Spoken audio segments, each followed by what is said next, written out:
Hello guys, this is me again with another video, and just a short video. Sorry I haven't posted really anything after Hurricane Michael made landfall, but as you all see or saw in the news, basically it's all over the news, Hurricane Michael was devastating for the Florida Panhandle, specifically for Mexico Beach. That's where the center circulation went inland basically. So it made landfall in that area. Now it made landfall officially with 155 mile per hour winds. So that's a very, very strong Category 4. It actually made landfall and it was still intensifying, which is something that is very odd for the majority of hurricanes. They normally intensify until they make landfall. Right before they make landfall. And then normally as they get closer to land, when they're very close to the shore, that's when they start weakening and then make landfall, eventually. Another odd thing with Michael is it actually never went through what they call eye wall replacement cycle, which is basically when the hurricane gets so strong, it hits like a plateau, and basically the eye disappears, it restructures, and then it comes back and it re-strengthens again the hurricane. But in the process, it weakens.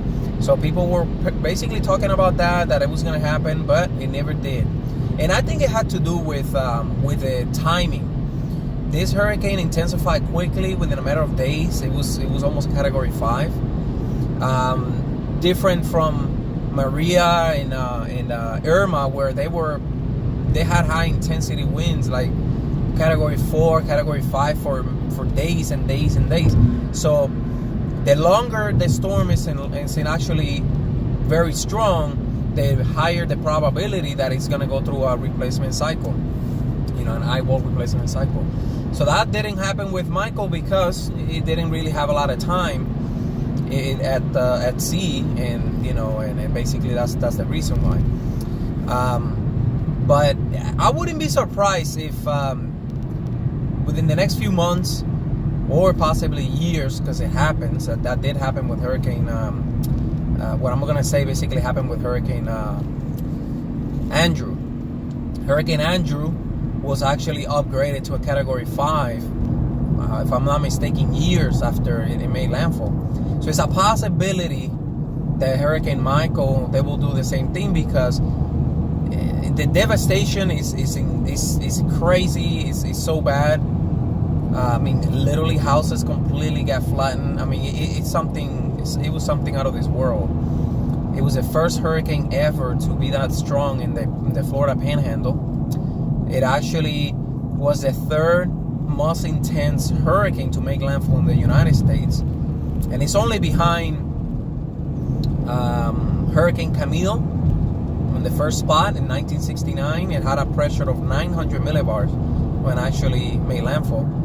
Then second place was Hurricane Andrew, which it's one of those weird things because it had a pressure of 926, but then the winds were 165 miles per hour, and that's something that I'm pretty sure that's why it got upgraded to a Category 5, because of the winds. After doing studies and all that, they figure that basically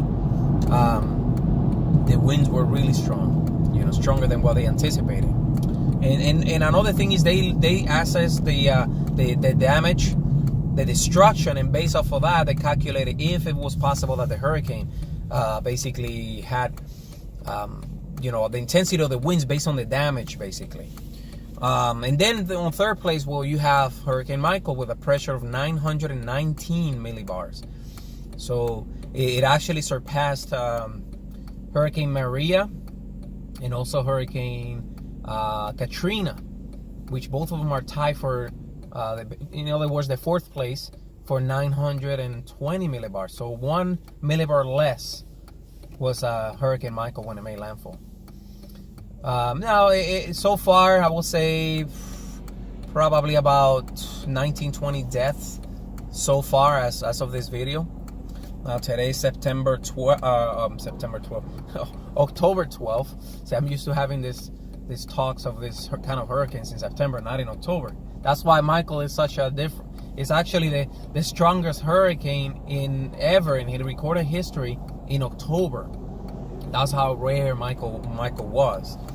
But it is October 12th, 2018, and it's roughly 8:40 a.m. But you know, if you guys haven't seen much about Michael, look it up. It's all over YouTube, it's all over Google, anywhere you want to look for it. You'll see the devastation and some of the destruction that it caused on some of the houses and commercial buildings and etc. That was very impressive. Now, another thing I would like to point out is there is a possibility of a disturbance forming actually in the same area where Michael developed. Right now, the National Hurricane Center is giving it a 30% chance of development.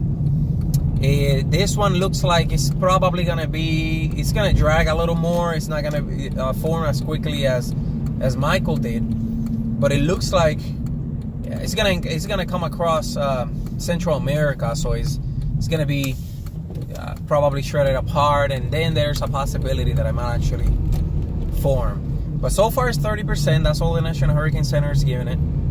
There's a possibility that it might form, but it's just gonna take time. Probably we're looking at about another week, possibly sometime next week, like late next week, if anything develops.